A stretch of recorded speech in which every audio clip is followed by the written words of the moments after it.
It's Grow TV, where we grow together and learn about God. Oh, hey friends, and welcome to Grow TV. I'm Steve. I was just about to make a batch of cookies, my favorite cookies, chocolate chip. But I don't bake that often. Okay, not often at all. Maybe a few times. Okay, never.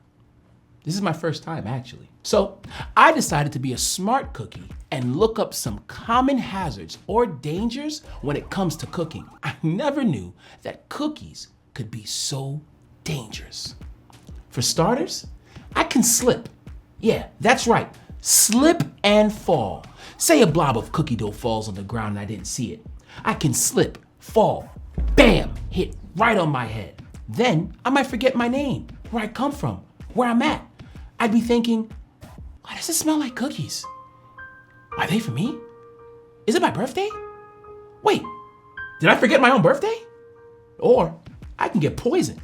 Yeah, you see, I like cookie dough. Who doesn't? But apparently, if you eat too much of it, you can get sick. I guess it has raw eggs in it. I thought cookie dough was a super healthy food. I mean, it's raw, like raw vegetables. That's the same thing, right? Or I could get burned. The cookies have to get really hot to bake. And then apparently you're supposed to use these things called oven mitts to take them out the oven. Wait, let me get this straight. I'm supposed to smell delicious cookies baking in the oven and then use these mitts to separate me from the deliciousness? Whoa, these are kind of nice. They're so soft and warm. They keep me safe and, hey, they look cool. Cool mittens. You baking something? I don't smell anything. I was about to make cookies, but I haven't started yet. But you have your oven mitts on. You can't be too safe. Baking is a dangerous business. I think I'll just keep these on throughout the whole process. Let me get started here.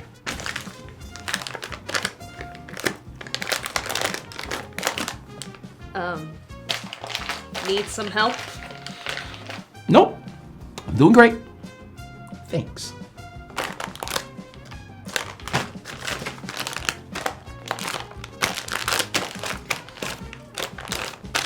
I think your fear has kind of gotten away from you here, Steve. If you follow a guide to making cookies, it'll help you do it safely. And I doubt it says to keep your oven mitts on the whole time. Yeah, I guess so. It's okay though. We all get scared sometimes. Even the prophet Elijah got so scared once that he ran for his life. Really?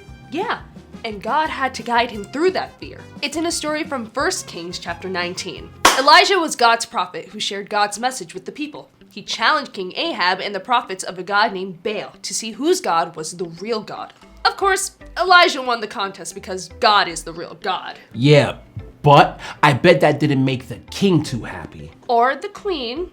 King Ahab told Queen Jezebel what happened. Jezebel did not follow God. She followed the fake god Baal.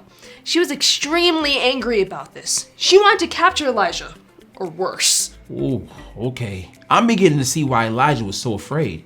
Making kings and queens angry is just an activity just as dangerous as baking cookies. Well, maybe slightly more so.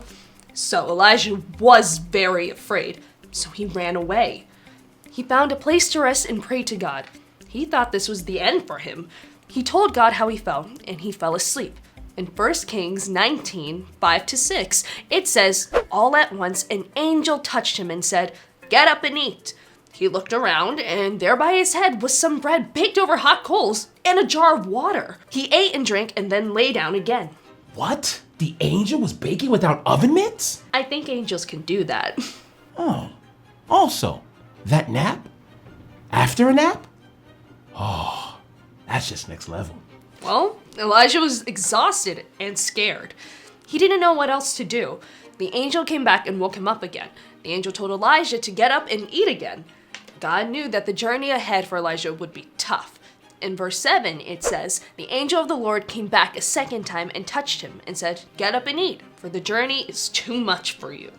Whoa, God really understood what Elijah was going through. And gave him what he needed to carry on. After eating, Elijah felt stronger. He was able to travel 40 days and 40 nights until he reached a place called Horeb, the mountain of God. Elijah stayed in a cave there and was safe. 40 days and nights? That must have been some bread. Elijah felt scared and unsafe. God led Elijah to safety where he could eat and rest. We experience situations in life that can make us feel unsafe sometimes. In those times, God's words can comfort us and help us feel safe. God also gives us safe people we can talk to about what is going on. Whether we are scared because of some kind of danger or because we're feeling lost and aren't sure what to do, we can remember Elijah's story. And we can remember that God guides me when I'm scared. Hey, you are right. There are guidelines here that can help me to make sure that I am safe from baking cookies. That makes me feel a lot better. Great. I've never been in a situation like Elijah was in, but I've been plenty scared many of times outside of baking cookies. Yeah. The world can be a very scary place. I've kind of always thought that following God would keep me out of scary situations, but that's not always true. Look at what happened to Elijah. Yes, scary things happen even when we're following God, unfortunately. But God promises to guide us. We might not have to stand up to queens and kings, but we might have to make a decision that isn't popular, or stand up for someone that no one else is standing up for. I've definitely been in those situations before, and it's definitely scary. But Elijah's story makes me feel like God's always there to guide me. When I feel like I'm at a dead end, God will be there to remind me that I'm not. God can give you courage and strength to carry on. And though things may be scary for a while, God wants to guide us back to safety, just like God did for Elijah.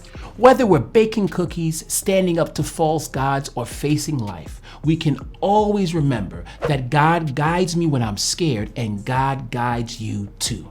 It's been fun almost baking cookies with you and learning Bible stuff with you. It is always good to learn and grow together. We'd better get baking. Crystal, you want to help? For sure. Okay, cool. See you next time, guys. Bye.